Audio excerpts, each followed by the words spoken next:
From the towering Wasatch Mountains of the American Southwest, we welcome you to this episode of Undiscovered Utah. This show focuses on the mysteries that surround the rugged, difficult, and sometimes deadly American Southwest. I'm your host, JB, and tonight I'm going to share with you one of the most tragic events in Utah and maybe the entire Southwest history. Let me tell you something. Hatred is a powerful motivator. Fear is also a powerful motivator. Combine the two and you have an explosive situations. Back in the late 1840s, the area we called Utah was actually part of Mexico. This part of Mexico was largely inhabited by Native Americans, or Native Mexicans at the time, and trappers. It wasn't until 1847 the Mormon pioneers started to arrive in the Intermountain West. Mormons, as they were called back then, were members of the Church of Jesus Christ of Latter-day Saints. The Church of Jesus Christ of Latter-day Saints was started by a young man by the name of Joseph Smith, Jr. in the state of New York. Joseph Smith, Jr., as a young boy, was confused about the different religions that were preaching and proselyting at the time in the state of New York. Joseph Smith and his family lived in Palmyra, New York. Part of the Smith family had joined the Presbyterian faith. Joseph Smith, Jr., however, had not decided what religion to join, but was leading toward the Methodist faith. Here is how Joseph Smith, Jr. described the state of affairs and his state of mind at the time. During this time of great excitement, my mind was called up to serious reflection and great uneasiness. But though my feelings were deep and often poignant, still I kept myself aloof from all these parties, though I attended their several meetings as often as occasion would permit. In process of time, my mind became somewhat partial to the Methodist sect, and I felt some desire to be united with them. But so great were the confusion and a strife among the different denominations that it was impossible for a person young as I was, and so unacquainted with men and things, to come to any certain conclusion who was right and who was wrong. My mind at times was greatly excited. The cry and tumult were so great and incessant. The Presbyterians were most decided against the Baptists and Methodists, and used all the powers of both reason and sophistry to prove their errors, or at least to make the people think they were errors. On the other hand, the Baptists and Methodists in their turn were equally zealous in endeavoring to establish their own tenets and disprove all others. In the midst of this war of words and tumult of opinions, I often said to myself, what is to be done? Who of all these parties are right, or are they all wrong together? If any one of them be right, which is it, and how shall I know it? Whether you are sympathetic to the account of Joseph Smith, Jr. or not, most of us at one time or another have found ourselves confused concerning differing opinions being expressed by well-respected persons. Our current political environment in this country and in other countries around the globe are great examples of different opinions expressed in a way that if you don't agree with them, then you are a fool. The same could be said for the environmental debate, the sexual orientation rights, gun control versus the right to bear arms, the list goes on and on and on. Debates rage about what is true and what is false in just about every aspect of our lives, so it is not hard to believe that a young teenager might be confused by religious beliefs expressed by prominent religious men of the area.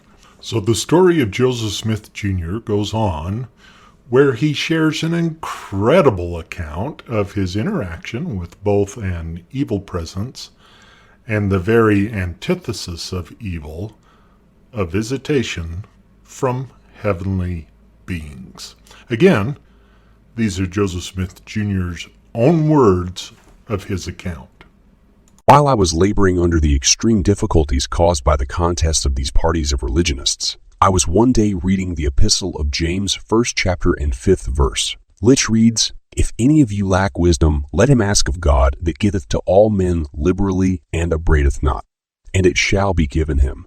Never did any passage of Scripture come with more power to the heart of man than this did at this time to mine. It seemed to enter with great force into every feeling of my heart. I reflected on it again and again, knowing that if any person needed wisdom from God, I did. For how to act I did not know, and unless I could get more wisdom than I then had, I would never know.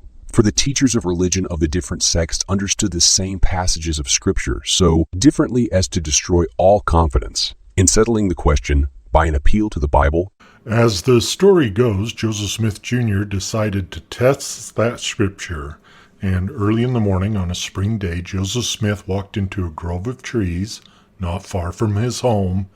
He knelt down on the ground, and for the first time in his life, he began to pray out loud.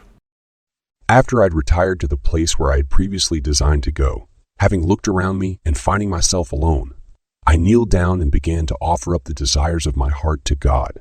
I had scarcely done so when immediately I was seized upon by some power which entirely overcame me, and had such an astonishing influence over me as to bind my tongue so that I could not speak. Thick darkness gathered around me, and it seemed to me for a time as if I were doomed to sudden destruction. But exerting all my powers to call upon God to deliver me out of the power of this enemy which had seized upon me, and at the very moment when I was ready to sink into despair and abandon myself to destruction, not to an imaginary ruin, but to the power of some actual being from the unseen world, who had such marvelous power as I had never before felt in any being. Just at this moment of great alarm, I saw a pillar of light exactly over my head, above the brightness of the sun, which descended gradually until it fell upon me. It no sooner appeared than I found myself delivered from the enemy which held me bound. When the light rested upon me, I saw two personages, whose brightness and glory defy all description, standing above me in the air. One of them spake unto me, calling me by name, and said, pointing to the other, This is my beloved Son. Hear him. My object in going to inquire of the Lord was to know which of all the sects was right, that I might know which to join. No sooner, therefore, did I get possession of myself, so as to be able to speak, than I asked the personages who stood above me in the light, which of all the sects was right, for at this time it had never entered into my heart that all were wrong, and which I should join.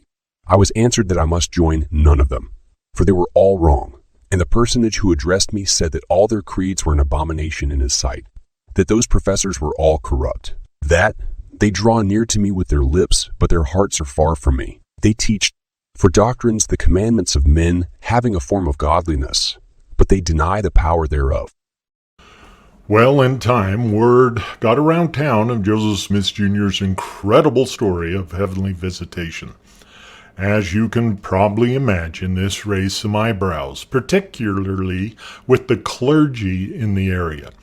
This is when things started to become difficult for young Joseph Smith Jr. This podcast is not a religious history podcast, but I did want to give a little background to the story of Joseph Smith Jr., the new religion called the Church of Jesus Christ of Latter-day Saints that he started, and why this new religion received so much attention back in Joseph Smith Jr.'s day, and frankly still does to this day. Over the next couple of decades, the new little religion started to grow and grow quickly. For those that heard the story of Joseph Smith Jr. and believed it, that the heavens were once again open, this was very exciting news, and many new members were sent out to spread the story. Missionaries from the Church of Jesus Christ of Latter-day Saints were sent all over the United States and Europe. As word spread, more and more joined this new religion. Once they joined, they wanted to be near other members of their faith, and so they started to congregate in large numbers.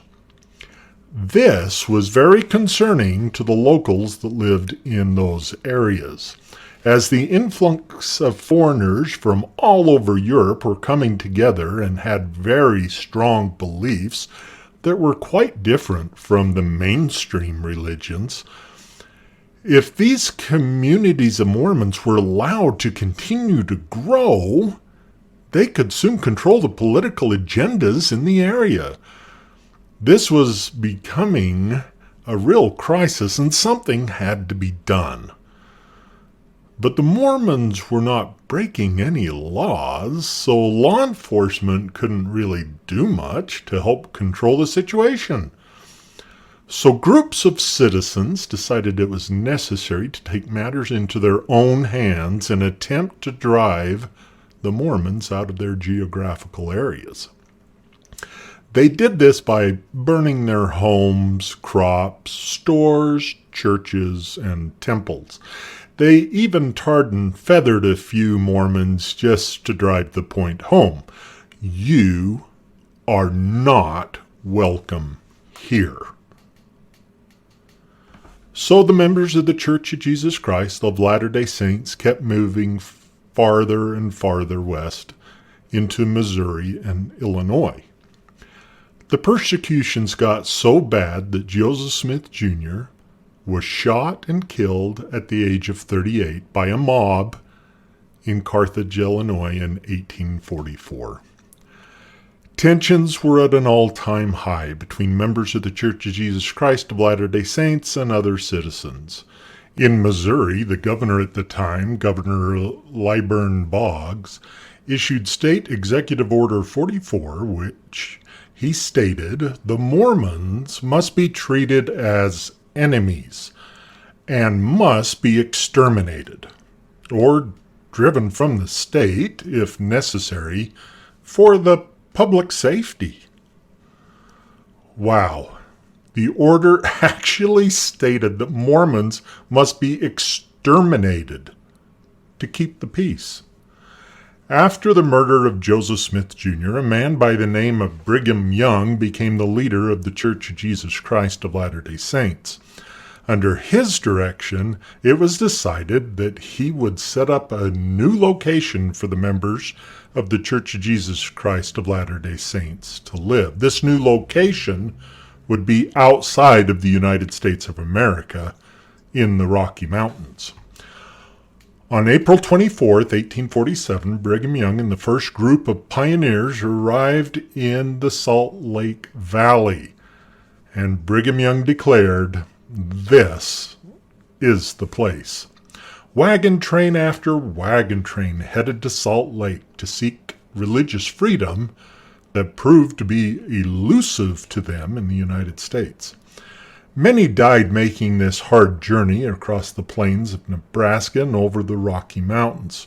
So you can imagine that once they made it to Salt Lake and the surrounding areas, and once again established homesteads, farms, and ranches, it was a relief to be far away from those that ran them from location to location.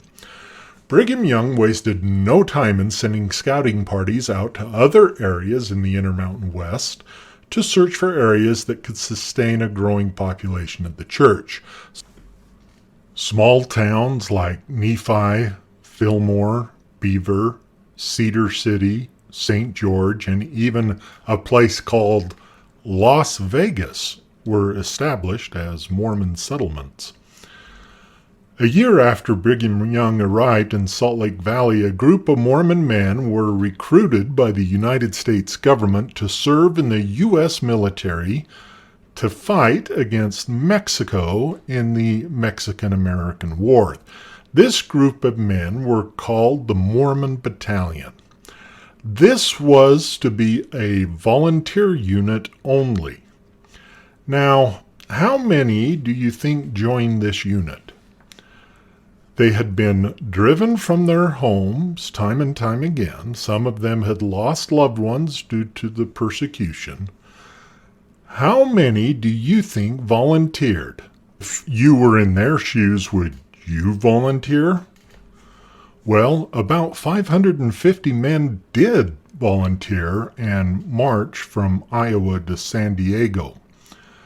A 2,100-mile march. This march supported the eventual secession of much of the American Southwest from Mexico to the United States. Because of this march, it opened the wagon route into California, Arizona, and Nevada. Then, in 1857, a newly elected president of the United States of America dispatched a quote-unquote military expedition to the Utah Territory.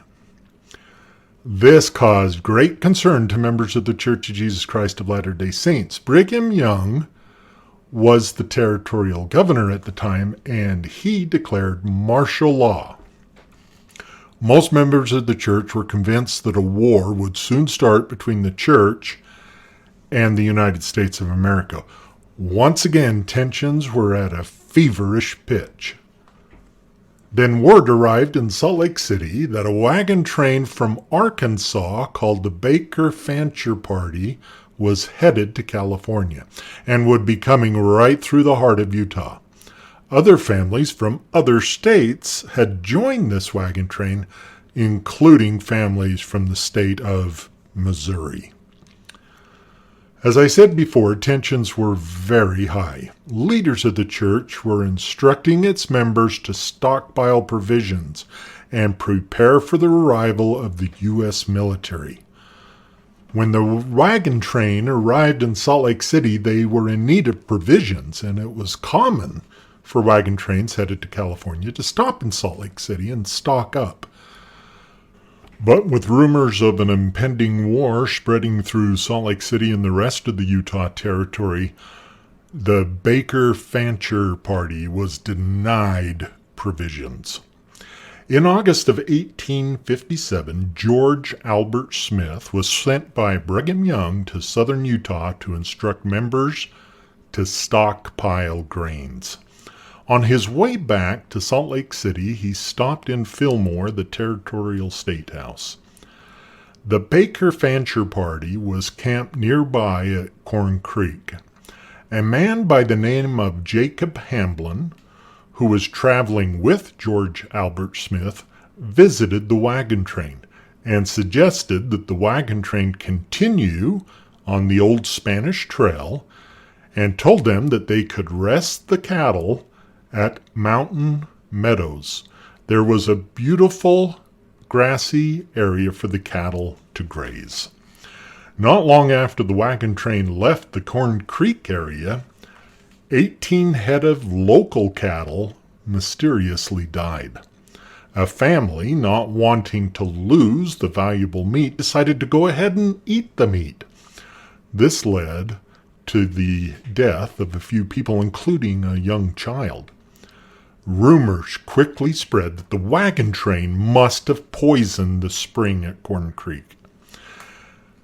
Now keep in mind that martial law had been declared by Brigham Young. The religious leaders of the Church of Jesus Christ of Latter-day Saints in the towns of Parowan and Cedar City were also the military leaders in that area.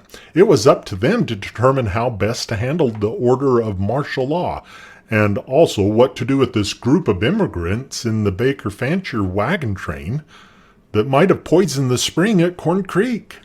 The religious leader of Cedar City, a man by the name of Isaac C. Haight, met with a group of men called the High Council, and together they discussed options.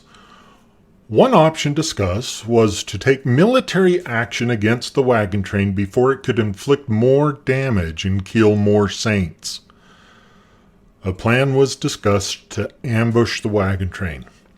This plan was not agreeable to many of the High Council, and it was decided that no action would be taken. Instead, a rider would be sent from Cedar City to Brigham Young in Salt Lake City, asking for his advice on this tenuous situation. It's a 3-day ride on horseback from Cedar City to Salt Lake City at a full run. It's about 250 miles one way. By early September, the wagon train had reached Mountain Meadows, a beautiful high mountain grassland with fresh running water and the perfect place to rest. The plan was to rest at Mountain Meadows for several days before dropping into the hot and desolate Nevada desert. On September 7th, a large group of Mormon men and some Paiute Indians attacked the wagon train. The Mormon men were dressed up as Native Americans. The wagon train circled the wagons, dug shallow trenches, and fought back. The siege continued for the next 5 days. According to some accounts, it was feared that some of the members of the wagon train had realized that many of the attackers were not Indians at all, but were in fact white men. An order was given to kill all the immigrants except for the very small children. Then on September 11th, 1857, a man by the name of Major John D. Lee, who was a judge, constable, and the Indian agent, he approached the wagon train with a raised white flag. He told the surviving wagon train members that he had negotiated a truce with the Paiute Indians and that he would personally escort the wagon train back to the safety of Cedar City, about 40 miles away. Of course, the group of immigrants accepted this offer. The group of immigrants were organized by the men of the wagon train leading, and they were followed by the women and children. The group was being escorted by a militia of men on both sides as they left the circle of wagons. Then the order was given, and the militia that were promised to protect turned and fired on the unarmed men of the wagon train, killing all of them. Then the guns were turned onto the women and children, massacring all of them, except for the very young, that would be too young to remember. At the end of the massacre, only 17 children remained alive. All the other immigrants were slaughtered. At least 120 men, women, and children were killed.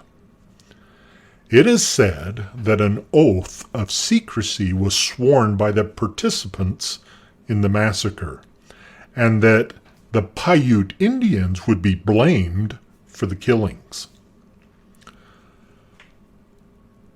On the day of the massacre, the writers sent from Cedar City to Brigham Young in Salt Lake City arrived.